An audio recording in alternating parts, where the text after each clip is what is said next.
Então, voltando lá, a Praça Seca sempre foi minha vida.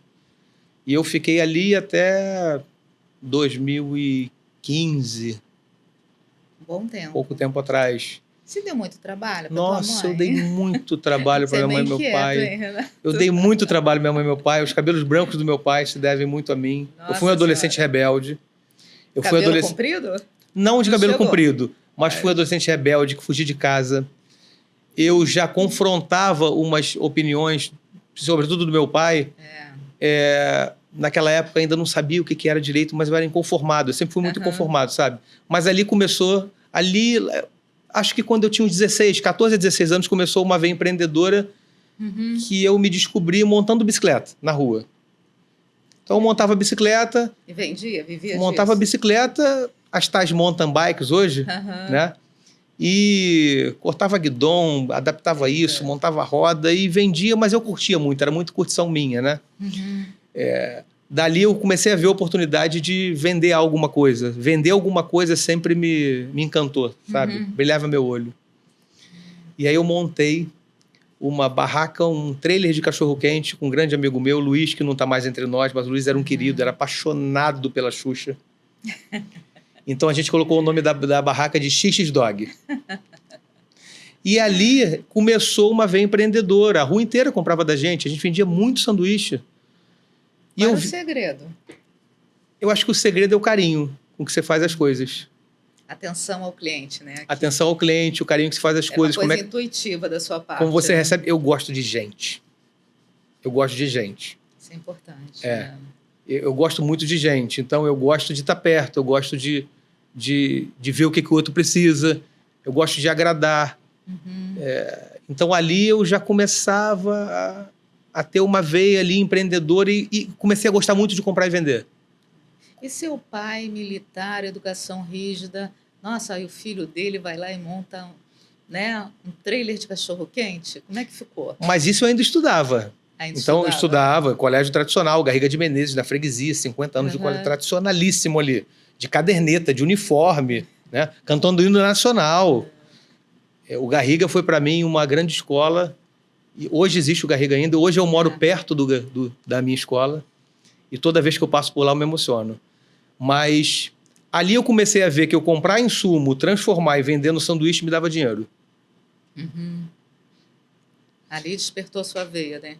Ali despertou minha veia empreendedora. Sem muito saber ainda o que eu estava fazendo. Mas eu estava ganhando um trocado. Estava feliz? Estava muito feliz. Nossa, estava muito feliz. Contabilizava. Hoje eu vendi 80, amanhã 90, amanhã 100 cachorro-quente. E aí vamos diversificar por hambúrguer, vamos fazer churrasquinho, vamos fazer.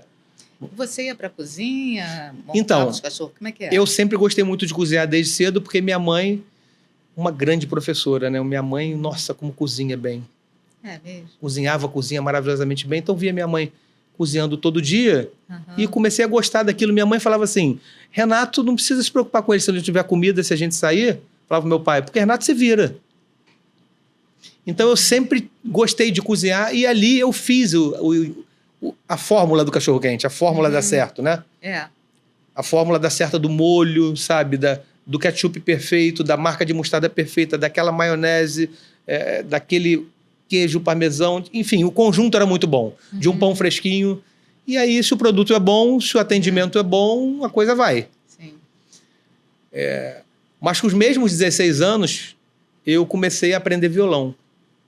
Eu quis começar a tocar algum instrumento. Meu vizinho era um grande músico, que tocou com muitas personalidades. Você foi de um bairro, né, que a música ali fervilhava. Exatamente. Né? Então, e aí teve uma influência também. Né? Tive muita influência, mas não tive ninguém na família que tocasse, exceto o meu avô, por parte de pai. Ele afinava um violão como ninguém. É mesmo? Vô Brandão afinava um violão de ouvido que você falava assim, nossa, sensacional. Tem um episódio muito, muito interessante que se eu não contar agora a gente esquece. Meu avô adorava Ayrton Senna e Pavarotti. E teve um dia que o Pavarotti foi se apresentar, no dia seguinte o meu avô falou assim, Pavarotti desafinou. E eu pensei assim, meu avô tá gagá, né? Não é possível, né? Meu avô tá gagá. E no dia seguinte, capa de jornal. É, que a gente chama de dom, né? Mas eu não sei se meu avô tocava, acho que não. Com ele. Mas ele afinava bem. Então, quando eu aprendi violão, todo domingo, todo sábado e domingo, eu ia levar ele para ele afinar. Meu professor me ensinou violão durante um tempo. Ali foi o primeiro contato com a música. Eu comecei a tocar com meu primo, que morava ali do lado da gente. Aliás, na minha rua, morávamos a minha família, o irmão do meu pai, o outro irmão do meu pai, meu tio-avô. Então, era uma rua de família. Meu avô aqui... Era uma rua que, além de amizade, a família toda morava ali. Antigamente era muito legal isso, era muito gostoso. E aí a música começou a me despertar um interesse só, inicialmente, de um hobby. Isso, 16 anos. 16, 17. Tocar violão era gostoso. Naquela época era científico, né? Naquela época era... ensino médio de hoje, né? Mudou um pouco, né? Mas naquela época era CA, era Jardim CA, primeira quarta ou primeira quinta, né? Depois quinta a oitava, depois... acho que isso, né? Muda toda hora.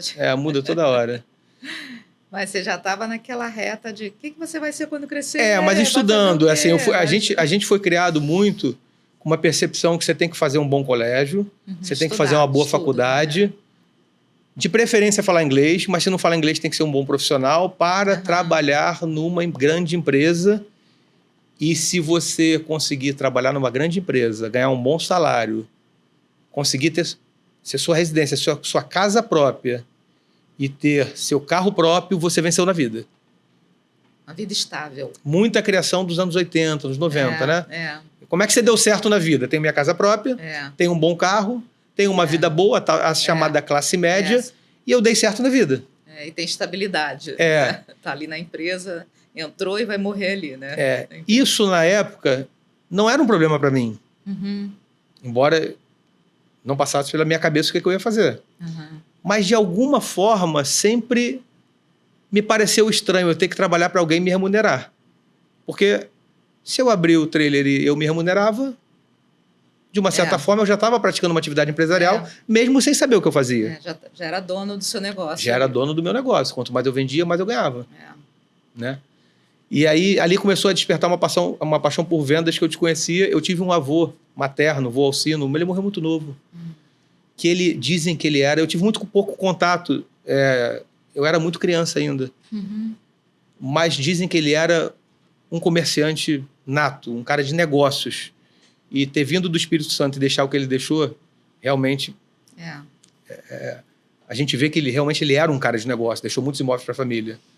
Então, minha mãe falava que eu puxei isso do meu avô. Né? Renato dá leite, né? Tira leite de pedra, sabe? E aí a gente foi crescendo, né? Um pouquinho mais, 17, 18, né? Eu não terminei o ensino médio e entrei numa faculdade logo, né? Eu quis começar a tocar,